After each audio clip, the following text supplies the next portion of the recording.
Hi there, welcome to the closing bell on the 14th of August. The week we had last week was pretty positive. Everything really breaking out now to the upside. US markets, as I'll show you in a second, I think are just in a melt-up phase. There's no one willing to go short, that's for sure.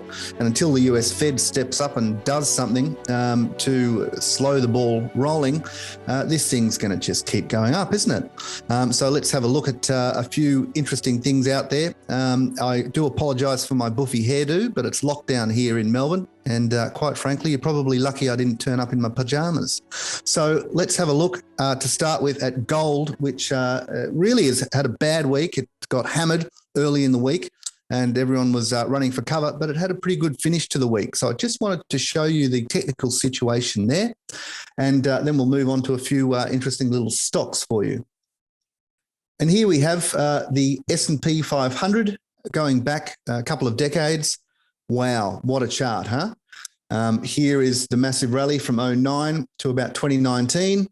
There's your COVID crash, and the Fed steps up and pumps the market up again. And look at this. That is going vertical, really no resistance levels around here anymore. There's nothing to say that this thing's going to stop anytime soon. And really, it's a fact of inertia, isn't it? That once something's moving, you need some opposing force to slow it down. So this thing really is powering. There's no doubt about that. If you look at our market, though, I think it's interesting to note that it really has broken out now. It's been struggling for the last few months around the old all-time highs, and I've been a little bit wary of the market. Here's the old high from 2008. There's the old high from last year. And we've really been doing a lot of work the last couple of months, just trying to decide what's going to happen. And here we are blasting off to the upside. So there's more left in it. We have to keep a close eye on it, of course, now that it has been rallying for over a year. But the only position is long, isn't it? With a market looking like this right now, you'd have to see quite a large sell-off before you'd be worried at all. So let's have a look at that gold price for you quickly. I just wanted to show you the situation, to just point out a few key levels.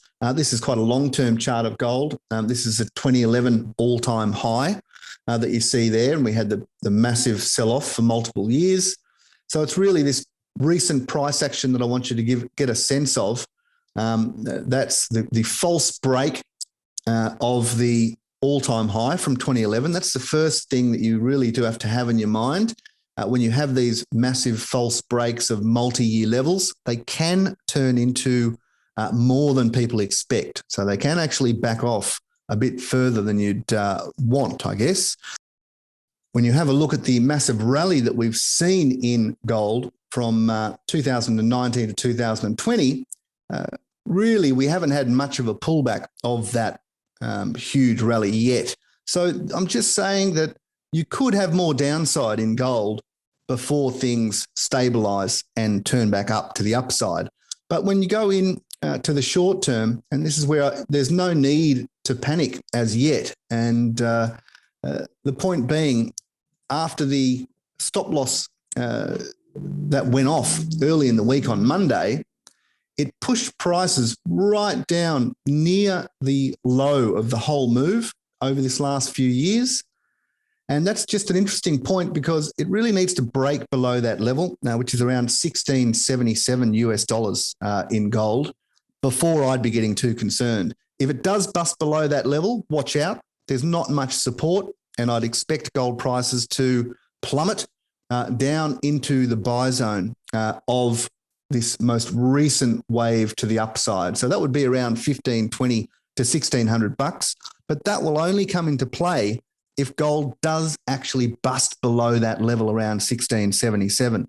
And until it does that, that stop loss session that went off on Monday, that could be it. Because you've had the sharp stop losses go off. It hasn't broken that level, and it's bounced right back to that 1760 level. So the buying has come in. So that really could be it, and prices could start to gravitate higher from here. So if you are long gold, there's really no need to panic as yet. And really, it does have to bust below that low. And I just want to quickly point out why I'm saying that. If you look at this chart going back a few years in gold, just look at how many times in the past we had these major lows. And you can see there that prices came down, lots of stoppies go off, really comes close to that level, but fails to break. And all of a sudden, the short squeeze evolves and you have, many month-long rally. And it happens time and time again. This is something that you do see happens a lot as you see price action evolve, these major levels where you get these retests where it looks like prices are going to break. It doesn't quite do it. All of a sudden, you've got the massive short squeeze. You've got this major level, prices coming down, looks like it's going to break. No, big short squeeze. And again here, you've had prices rallying to the upside, sold off, looking like it's going to break. When that doesn't happen, that was the beginning of the next rally. So it happens a lot. So that little stoppy session would have scared and shaken out a lot of traders. But until that level breaks, I'm not too phased and happy to stay bullish gold, I guess. Now, moving on to Bitcoin, just to have a look, it's had a big run. And I just wanted to point out some really simple ideas for you about what to watch out for if you are long Bitcoin and you're probably happy that it's come back to life again. But I just wanted to point out an area where I'd probably suggest taking some money off the table. You can stay long, but you just be a bit wary of what can happen if we do see a bit of a spike higher. And I'm just looking at the waves that we've seen in Bitcoin. You see these huge pullbacks in price. Again here, big pullback in price. And we've got another massive wave here. And what I look for, as I've been showing you, is these buy and sell zones within the wave, which are the areas that I look out for. And that is that sort of 75 to 87% retracement. And then we have the top of the wave there, the sort of 12.5 to 25%. Now, those areas are just areas where there's a high risk of reversals within the wave with prices heading back towards that point of control. So as you see prices screaming higher here, up around 45,000 at the moment, I have the sell zone of that whole wave higher from 2020 to the high in 2021 coming in at around that sort of 49,000 to 57,000. It's quite a wide range, but this is a very volatile beast, isn't it? But it's just starting to race up towards that area. So this is sort of the spot where all of a sudden the selling pressure can come back in and things can scream back off.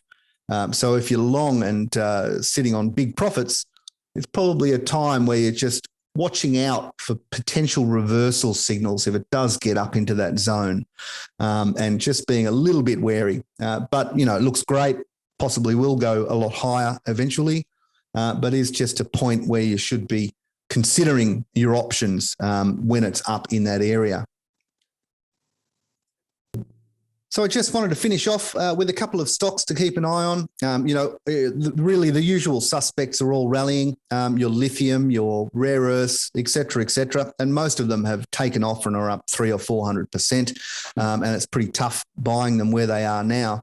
But there are a few ones that are laggards and that do have some interesting projects. And this little one here, Lithium Power International, is just starting to come to life. It's been doing a bit of hard work. Regal have had a big position in which I think they've been dumping for the last few months. I think they're getting to a point where they're nearly done, and they've turned back up. You can see we've got the my little green diamond there saying we've got a monthly buy pivot just been confirmed last month, and some good buying has come out of the woodwork just in the last few weeks. As that momentum has shifted back to the upside, and they've got a massive lithium project which they're working on, trying to move it forward. It's still a few years away from production, and of course there's financing and all that sort of thing they need to work out. But the actual asset itself, I think, is something that will eventually come online, and even if it's on sold, I think it's worth a lot more than where the company is valued right now. So if we just look at the technical situation for them, I'm really looking, again, I'm always looking at these distributions of price that take hold. This is the price going back to 2016. You can see it's created a big range here. And I'm always looking at those false breaks of the range where people are shaken out of their positions and prices constantly move back to that point of control, which is around 35 cents for this stock. They actually hit the high of 35 cents this week. So they've actually managed to retest that point of control of the last few years trading. And just signs that it's, we're getting closer to movement on their project. And with the momentum shifting back to the upside, any sort of weakness in this stock into the mid-20s is looking like possibly worth having a think about if you're interested in that space. So this one, it hasn't quite got going yet, but I think above that point of control, you're looking at a stock that's probably going to take off pretty quickly up towards that 45 to 50 cent region if it can get going. And look, it's been struggling for a while, but I think the moons are aligning for that one to have a bit of a run. And finally, I'm just going to leave you with a little piddler, a little explorer to keep your eyes on. This one's just got some interesting projects, I think, and they've really started to run recently on a few announcements on what they're looking at and what they could potentially have. Look, they have some land in the Kimberley, which has been basically off limits since the 70s. It was a defence land, and that's just been released. So it's had no exploration on it for decades, and has some pretty interesting targets that could be pretty huge. So, it's one of those things that comes up pretty rarely. Good management team, and they do have some other pretty interesting projects around the place, around Western Australia there, gold, etc. So it's one of those little firecrackers that could go ballistic. So if you're interested in those sort of high-risk punts, keep an eye on this one. It's done a lot of work. I was actually talking about this one last year, and look, it's done a lot of work over that time. It's just turned back up, and really it's just blasted off to the upside, hitting a high of 6 cents a couple of weeks ago.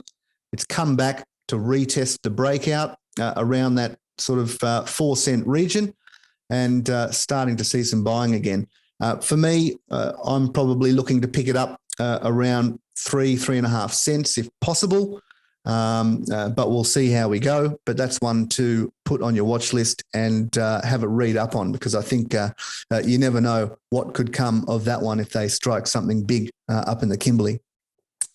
So that's probably enough for this week. The markets really are taking off to the upside. There's lots of excitement out there, and a lot of stocks that are running.